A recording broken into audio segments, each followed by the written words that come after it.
पूरी दुनिया में मशहूर, भारत की सबसे बड़ी और पुरानी, राष्ट्रीय और अंतर्राष्ट्रीय पुरस्कारों से सम्मानित नौटंकी लोक संगीत की पहचान गंगा प्रस्तुत करते हैं अपनी नई नौटंकी।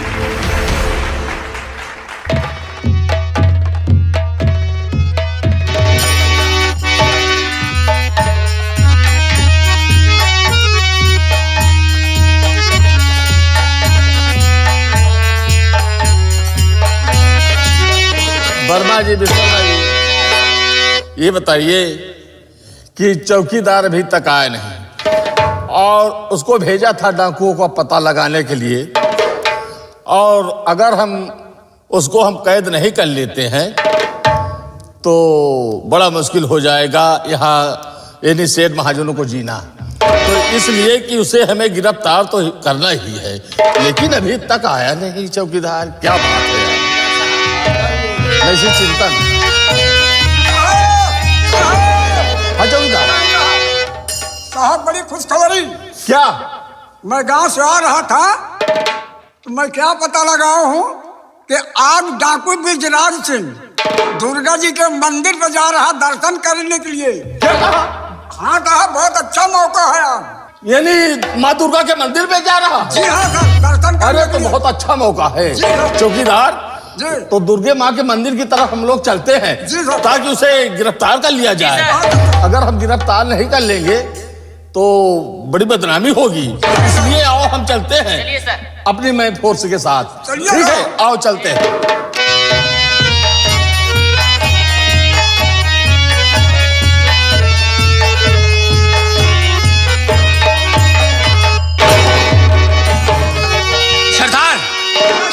सरदार, हम लोग बीच जंगल में आ चुके हैं और थोड़ी दूर माँ का मंदिर रह गया है। और शेरा जी सरदार, हम सरदार मंदिर की ओर बढ़ रहे हैं। ठीक है और सरदार। मैं देख तेरी ड्यूटी यहाँ पर लगा दे रहा हूँ। जी सरदार। देखना कोई पुलिस वाले इस गली से ना आने पाए, और जो भी आते हैं चला देना उन कमीनों पर गोली। माँ भवानी की कसम सरदार जी, कोई हरामजादा पुलिस वाला अगर यहाँ दिखाई दिया ठीना सल्ली सल्ली कर दूंगा सरदार जी। ठहर जा डाकू ब्रिजराज, अरे बेशरम, ठहर जा डाकू ब्रिजराज।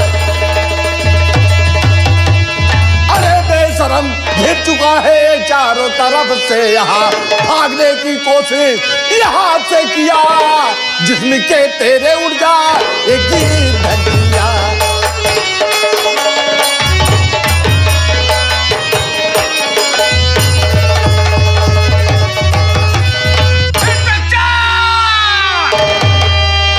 माँ दुर्गे की कसम खा के कहता हूँ, रास्ता खाली कर दो और निकल जाने दो।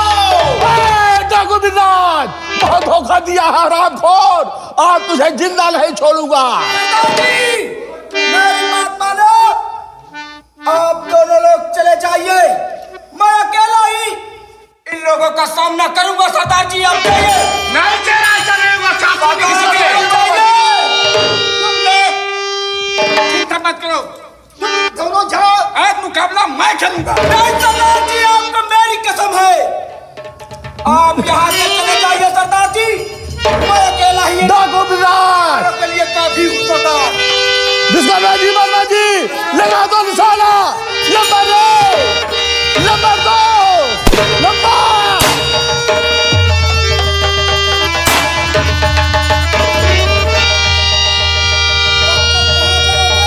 Number 1, 2, number 3।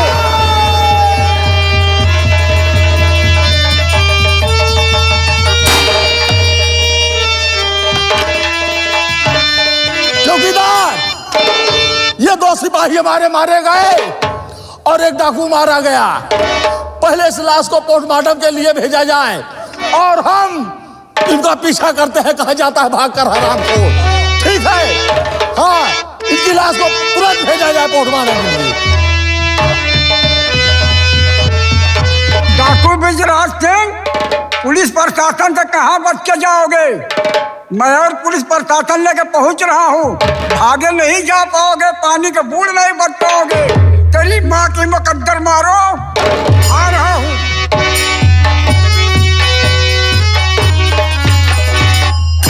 कि अब की सावन माँ सढ़ुआइनी, कि अब की सावन माँ सढ़ुआइनी, हमका घरे बोलावैन।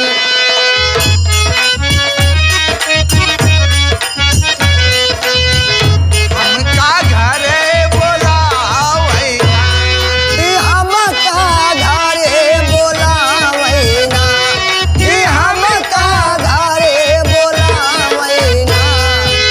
अब की सावन माँ सढ़ुआइनी, हमके घरे बोलावैन।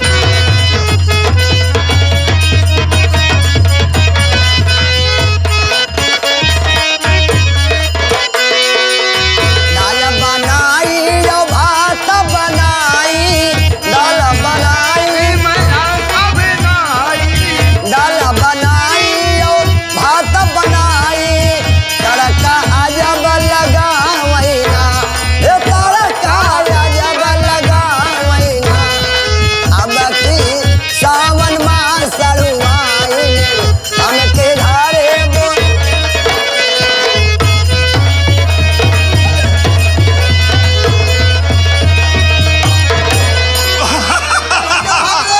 राम हो पर कौने अब न जाब, खाई जहरा मरी जाब।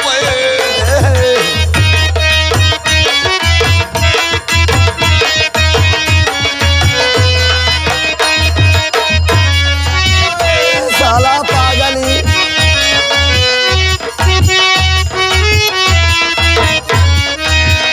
कौने अब न जाब, कौने हो।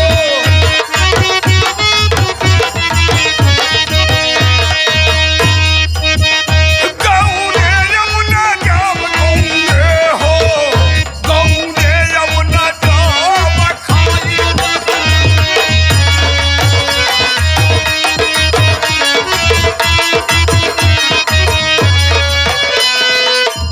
कौने कई बताई बतिया। धन है पगली। कौने कई बताई बतिया, जब पहिले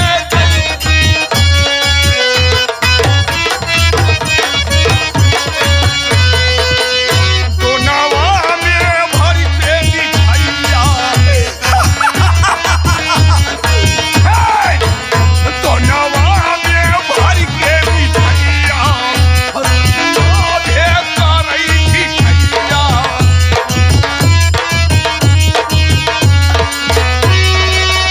कई नाम हलाल, अरे पगला।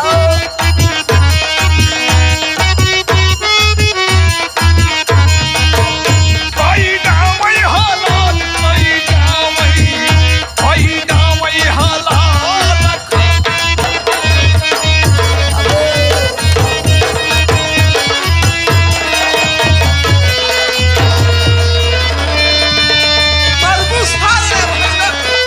कहा कहीं की दूरी रहा सार पागला, छुई ले सारे हमहू तू पगला जाबे। और मेरे लहंगे में यूपी बिहार, मेरी रोशनी, तुम कहाँ हो मेरी रोशनी। मेरी रोशनी, ये नहीं मेरी रोशनी।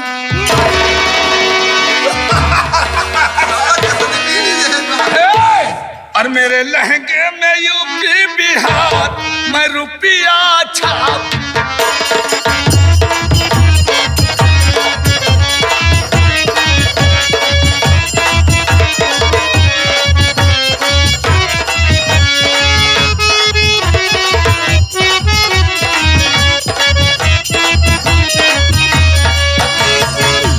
मेरे लहंगे में यूपी बिहार, मेरे लहंगे में यूपी बिहार, मैं रुपया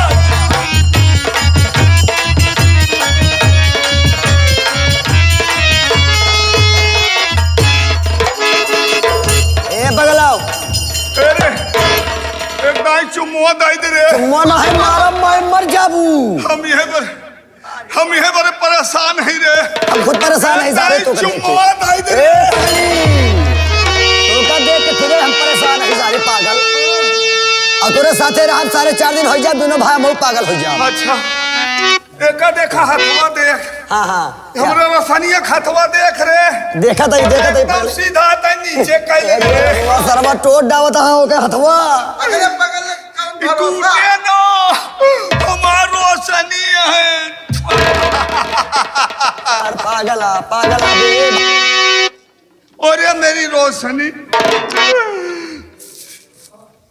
इधर आओ मेरी जाने मन। ए भैया। हाँ भैया आओ चल हम तो भाग चली हमका तो का देख के सारे भागत खुदे पिछुआ चली भाई। मेरी जाने मन।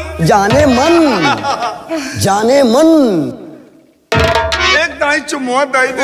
चुम्मा नोए मोरम बहनम सारे पागल। ज्यादा सारे पगले कर बाद मारा चमकटिया लाल हो जाए तोहार। बिड़िया पीबे रे। नहीं तू अपन बीड़ी रखे रहा वही पिया तुआ पी लेबे। महीने भी सरकार तोहरे हम दरुया पीबे ले का चुप पे दे लेकिन सारे तो जुठारे हो बे। नहीं जुठारे नहीं है। हाँ हमरे रोशनी कसम हो। ए भैया एक कुछ दिया हुआ पे खाया जिन। अबे 21 साल फारे यहाँ युग नंबर लगावा चाहता है। लगा दे नंबर लगा दे जान ले हा फिर। आज मेरा घर सूख रहा है। कोई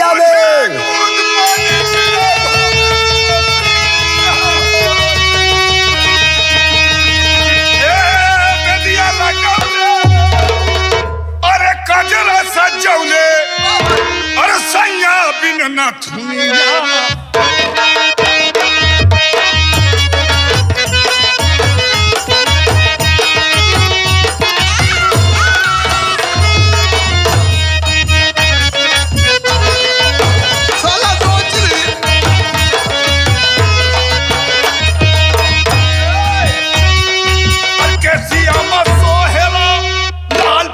कजरा अरे अखिया में सोहेला काले काले कजरा अरे बलिया तू रसा नीला करा और तानी से जिनका नीला करा।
चंद्र प्रभा की मुझे याद आ रही है। चंद्र प्रभा की याद आ रही है? हाँ ठाकुर। तो ऐसा क्यों नहीं करते स्वामी कि थोड़ी देर यहाँ पर बैठ कर विश्राम किया जाए, उसके बाद हो सकता है। आओ चलो बैठे। आओ हम लोग बैठकर चंद्र प्रभा का इंतजार करते हैं। चलो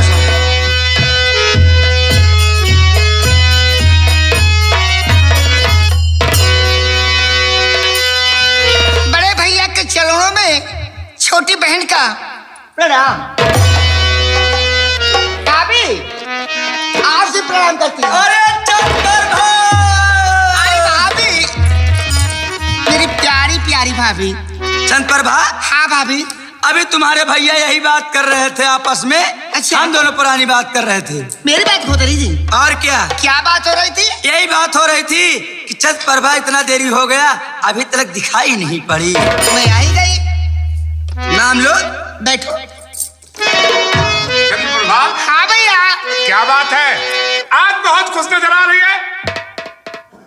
भैया अगर आप बुरा न माने तो आज आप कुछ कहना चाहती हूँ। बोल मेरी बहन, बोल क्या कहना चाहती है। बैठिए। और मेरे अच्छे भैया,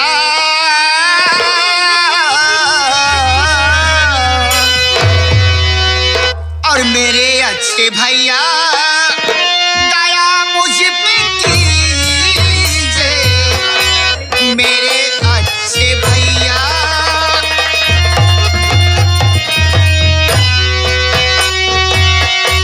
मेरे अच्छे भैया, दया मुझ पे कीजिए। चमन घूमने की इजाजत मुझे।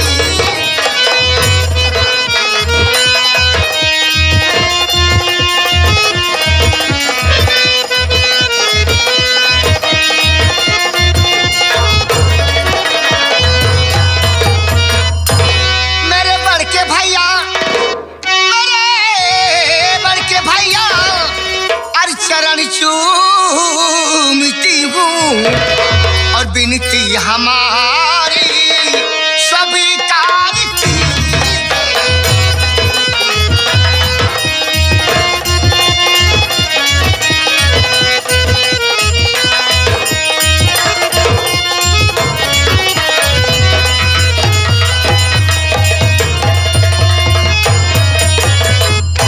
भैया आपकी बहन की आज यही एक लालसा है।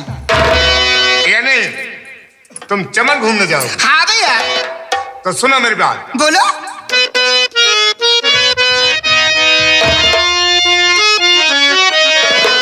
रंजो अलम अपने दिल से हटाओ। रंजो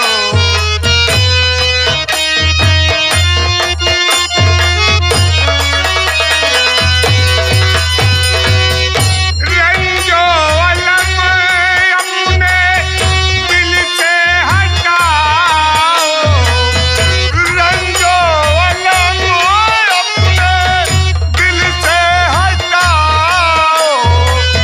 अभी जाओ बहना चमन घूम आओ। अभी जाओ।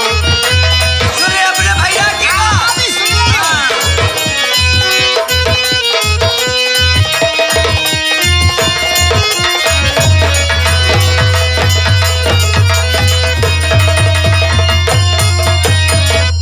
तुम्हें आना जल्दी, नहीं देरी करना। देर मत और करना। तुम्हें आना जल्दी और नहीं देरी करना। नहीं भैया ऐसी गलती नहीं करूंगी। अरे जाओ बहने तुम ना अरसा लगाओ। जाओ बहन।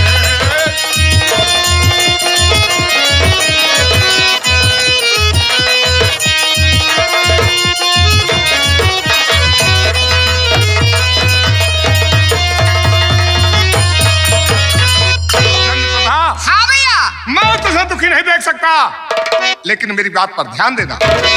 समय का ध्यान देना, अपने भाई की नाक पर ध्यान देना, नहीं भैया ऐसा कभी नहीं होगा। मैं टाइम से घर आ जाऊंगा। अपनी शान शौकत पर ध्यान देना। ठीक है भैया। जाओ। भाभी जाओ। जाओगी? हाँ।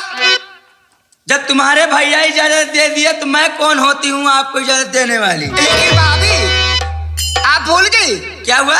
अरे अभी मेरा हफ्ता बाकी है ना। ओहो, इतनी बड़ी हो गई लेकिन अभी हफ्ता बाकी है। भाभी तुमसे तो नहीं बड़ी हुई हूँ तो बड़ी क्यों बात करते हो? हफ्ता चाहिए तुम्हें ना? चलो हफ्ता लो जाओ। भाभी अभी जा रही हूँ।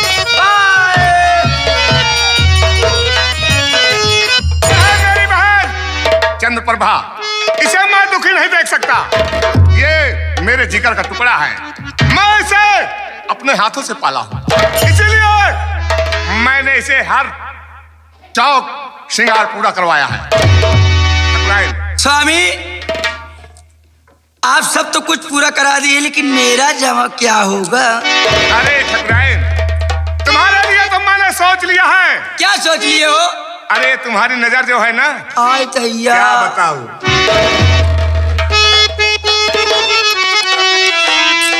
और कि जबर जबर कहा प्यारा जा, क्या? और जबर जबर का प्यारा जा, और मालवी तोरी बचा लिया और धीरे से चुमा लिया,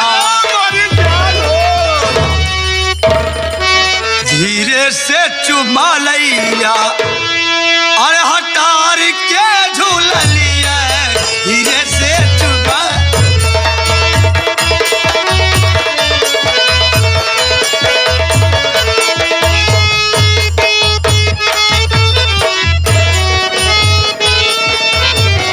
जबर जबर का प्यारा जा, मारा तर बचा लिया, धीरे से चुमा लिया,